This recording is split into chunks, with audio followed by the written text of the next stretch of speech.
اسکار series میں ہم آپ تمام کا استقبال کرنے جا رہے ہیں۔ ہم آج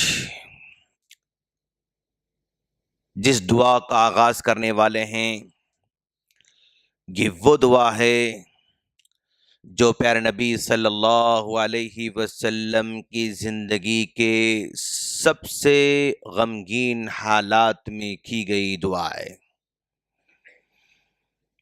سب سے زیادہ پریشانی کے عالم میں کی گئی ہوئی دعا ہے۔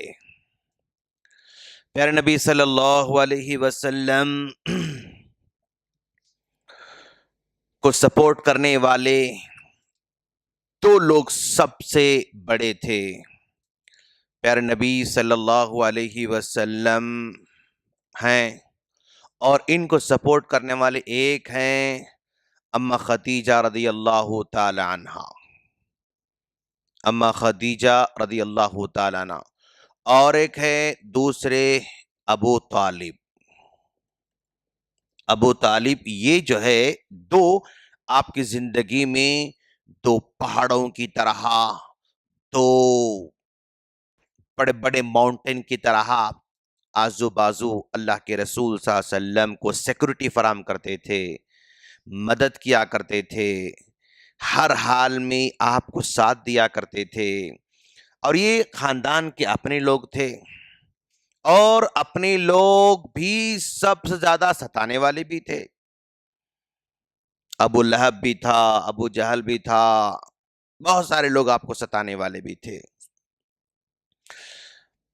پیارے نبی صلی اللہ علیہ وسلم خدیجہ رضی اللہ تعالی عنہ جو بیوی ہیں، ابو طالب جو آپ کے چاچا ہیں، مالی طور پر اما خدیجہ رضی اللہ تعالی عنہ بھی سپورٹ کر رہی ہیں، مورلی بھی آپ ہی بہت سپورٹ کر رہی ہیں۔ جب آپ نبی بن کر آئے تو سب زیادہ پریشان تھے، تو اس وقت آپ نے کہا زملونی زملونی، خدیجہ مجھے چادر اڑاؤ۔ اس کے بعد سو گئے، اٹھ کر کہتے ہیں کہ ایسے لگتا ہے کہ میں ہلاک ہو جاؤں گا، ایسے لگتا ہے کہ اب میں ختم ہونے والا ہوں، ایسے حالات میرے ساتھ پیش آ رہے ہیں۔ تو اس وقت اما خدیجہ رضی اللہ تعالی عنہا نے آپ کو تسلی دیتے کہا آپ کیسے ضائع ہو سکتے ہیں، آپ تو اچھے کام کرتے ہیں، آپ غریبوں کی مدد کرتے ہیں، مسکینوں کی مدد کرتے ہیں، بیواؤں کی مدد کرتے ہیں، بے لاچار لوگوں کی مدد کرتے ہیں، یہ سارے کے سارے آپ کے اتنے اچھے کام ہیں، تو آپ کیسے تباہ ہو سکتے ہیں، کیسے ہلاک ہو سکتے ہیں آپ؟ اللہ آپ کو ضائع نہیں کرے گا۔ کون تسلی دیتی ہیں؟ اما خدیجہ تسلی دے رہے ہیں۔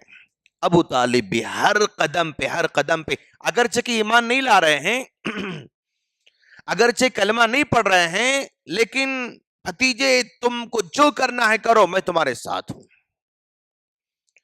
تم جیسے دعوت دینا ہے دیتے رہو، میں تمہارے ساتھ ہوں، کوئی تمہیں دھکا نہیں لگا سکتا، کوئی تمہیں ہاتھ نہیں لگا سکتا۔ اتنا زیادہ کانفیڈنس دلاتے ابو طالب۔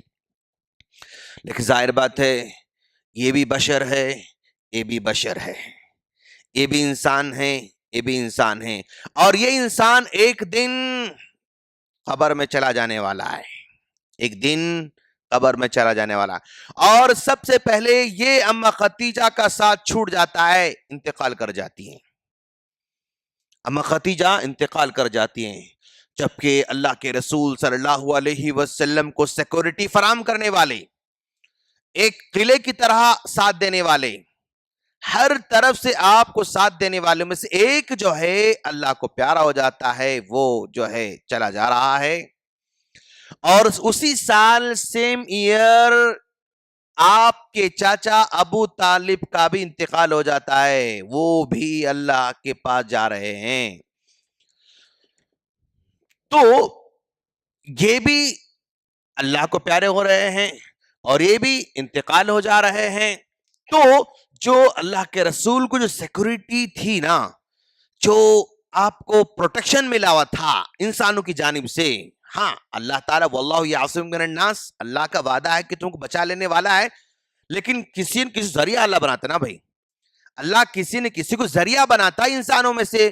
تو پہلے کس کو ذریعہ بنایا تھا اللہ تعالیٰ؟ اما خدیجہ کو ذریعہ بنایا ہوا تھا، ابو طالب کو ذریعہ بنایا ہوا تھا۔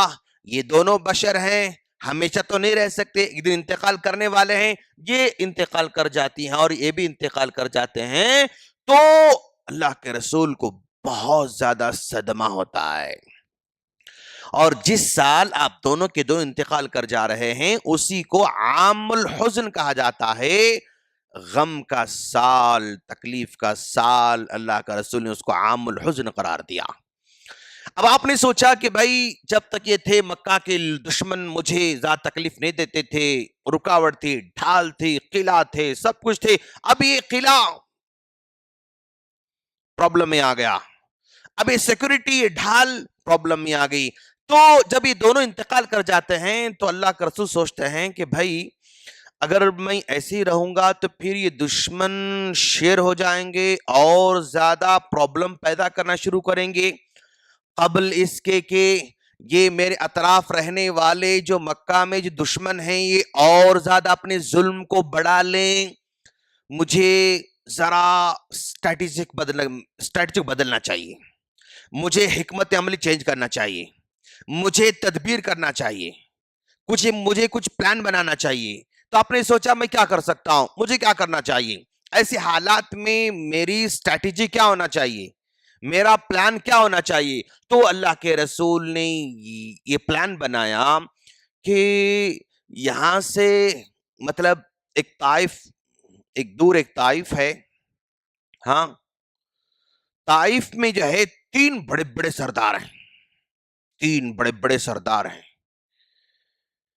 اور وہ سرداروں کو اگر میں دعوت دوں، اگر وہ اسلام قبول کر لیں تو میری سیکورٹی اور میرے ستانے والے ذرا سا مطلب اپنے حساب کتاب میں رہ سکتے ہیں. تو اللہ کے رسول صلی اللہ علیہ وسلم نے اپنے ساتھ غلام کو لے لیا اور طائف کا یعنی بس پیدل سفر کرتے ہوئے نکلے. کیوں؟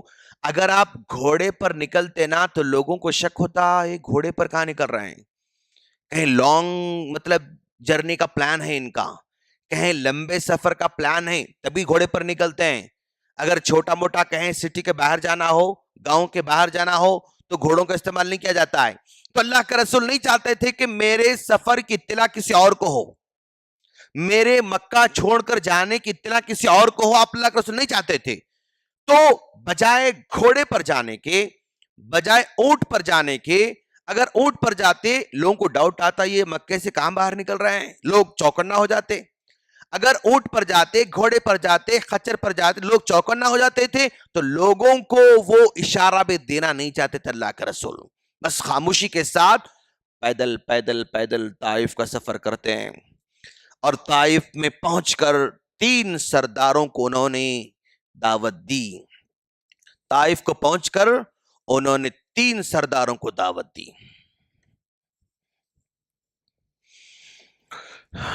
ایک سردار ہے، تینوں کی تینوں سرداروں. اس کے پاس پہلے جاتے ہیں اللہ کے رسول، اپنی نبوت کا اظہار کرتے ہیں، دعوت دیتے ہیں اور جو دین کے بارے میں سمجھاتے ہیں.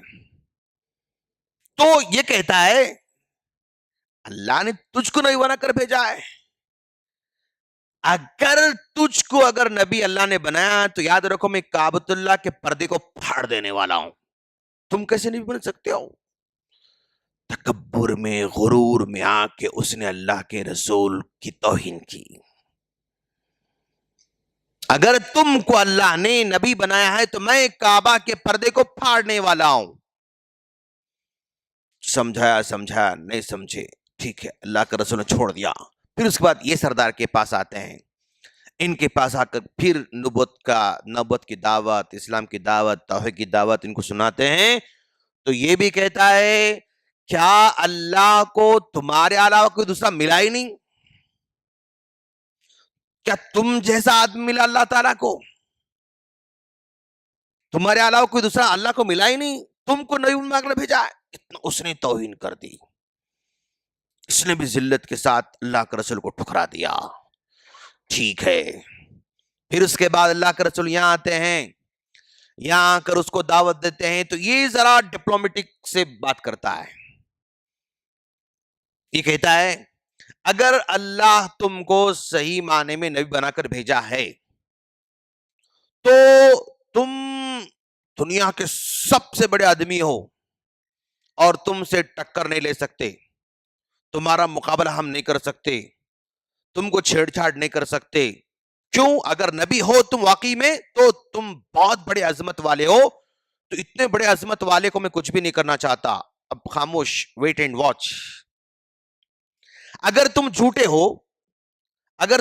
ہو تو تم دنیا کے سب سے بدترین آدمی ہو. تم سے اختلاف، تم سے لڑنا، تم سے جھگڑنا، تم سے اس کوئی معنی نہیں رکھتا ہے. اس لیے میں کچھ نہیں کہتا ہوں، بس ویٹ اینڈ واچ کرتا ہوں، انتظار کرتا ہوں کہ آگے کیا ہونے والا میں دیکھنا چاہتا ہوں. نبی ہو، تم بہت بڑے آدمی ہو، تمہاری خلاف ورزی اب میں نہیں کر سکتا. اگر تم نبی نہیں ہو، جھوٹے ہو تو تم دنیا کے سب سے بدترین آدمی ہو. تم سے لڑنا جھگڑنا کیا ہے؟ دونوں بھی نہیں. خاموش. تو مطلب اوور آل ریزلٹ یہ ہے کہ میں بھی تمہاری بات ماننے والا نہیں ہوں، لیکن اس وقت نہ مخالفت کرنے والا ہوں نہ تائید کرنے والا ہوں، دونوں بھی نہیں کرنے والا ہوں. اس طرح اس نے جواب دے دیا. اس کے بعد اللہ کا رسول نے دیکھا کہ بھائی یہ لوگ تو میری بات مطلب ایکسپٹ کرنے والے نہیں ہیں، ماننے والے نہیں ہیں. ان اللہ کے رسول نے تینوں سے کہا کہ ٹھیک ہے بھائی، اگر آپ لوگ میری بات نہیں مانتے تو اوکے، نو پرابلم، کوئی بات نہیں، لیکن میرے آنے کی اطلاع مکہ والوں کو مت دیجیے. آپ لوگ میرے آپ کے پاس آنے کی اطلاع، میں آپ کے پاس آیا تھا، میں نے آپ کو دعوت دی، میں نے آپ کو توحید کی دعوت دی، اس کی اطلاع آپ مکہ والوں کو مت دیجیے. کیوں؟ میں چھپ چھپا کر آیا ہوا ہوں، ان کے ظلم سے بچ کر آپ کے پاس آیا ہوں، تاکہ ہو سکتا ہے آپ لوگ سمجھیں گے، آپ لوگ اسلام قبول کریں گے، ایمان قبول کریں گے، اور جو ہے آئیں گے تو تھوڑا سیکورٹی میری بھی ہو سکتی ہے اور دین کو مطلب ایک یہ طاقت مل سکتی ہے. لیکن اگر نہیں قبول کریں اوکے ٹھیک ہے، لیکن میرے آنے کی اطلاع مت دیجیے. لیکن ان بدماشوں نے یہ بات کو بھی نہیں مانا. انہوں نے مکہ والوں کو اطلاع دے دی کہ تمہارا آدمی ہمارے پاس آیا تھا، مکہ چھوڑ کر یہاں ہمارے پاس آیا تھا. پھر اتنا ہی نہیں، پہلا کام قبول نہیں کیا، دوسرا کام مکہ والوں کو انفارمیشن دے دیا، تیسرا کام پھر نوجوانوں کو نبی کے پیچھے لگا دیا جو کہ طائف چھوڑ کر واپس جا رہے ہیں، تو پتھر سے مارنے کا لوگوں کو جو ہے نوجوانوں کو ورغلایا گیا. پھر جب یہ لہو لہان ہو جاتے ہیں، واپس لوٹ کر پیدل چلتے ہوئے تھک جاتے ہیں، ایک جو ہے باغیچے کے جھاڑ کے نیچے بیٹھ جاتے ہیں، تو وہاں پر اللہ کے رسول سب سے زیادہ تکلیف کے عالم میں ہیں. وہاں پر دعا کر رہے ہیں، اللہم اشکو ضعف قوتی وقلت حیلتی وہوانی علی الناس. ایک لمبی دعا اللہ کے رسول وہاں پر کر رہے ہیں. انشاءاللہ کل کے درس میں اس دعا کے مطلب کے بارے میں ہم آگے بڑھیں گے انشاءاللہ. لیکن یہ دعا کا پورا بیک گراؤنڈ یہ ہے. ایسے بیک گراؤنڈ کے ساتھ اللہ کا رسول آگے سے دعا کر رہے ہیں نا، وہ زندگی کی سب سے ٹفسٹ جو ہے کیا کہتے ہیں اس کو حالت تھے، بہت تکلیف کے عالم میں تھے. اور جتنی بھی دعائیں اللہ کے رسول کے ہیں نا، زندگی پر جو دعائیں کی نا، وہ دعاؤں میں سب سے زیادہ الفاظ میں دکھ ہے، تکلیف ہے، درد ہے، مطلب وہ ہے نا، وہ انہی الفاظ میں ہے. یہ الفاظ ایسے ہیں جو انسان بہت زیادہ مطلب ٹوٹ جاتا ہے، بہت زیادہ دکھ میں آتا ہے، تو جو کلمات نکالتا ہے نا، وہ کلمات سب سے اعلیٰ ہوتے ہیں. وہ کلمات سارے دعا میں بتائے گئے ہیں. انشاءاللہ کل سے وہ دعا آغاز کریں گے انشاءاللہ. اللہ سے دعا ہے اللہ تعالی ہم تمام کو پیارے نبی صلی اللہ علیہ وسلم کی دعاؤں کو، اذکار کو یاد کر کے اپنے زندگی میں لانے کی توفیق عطا فرمائے. آمین. السلام علیکم ورحمۃ اللہ وبرکاتہ.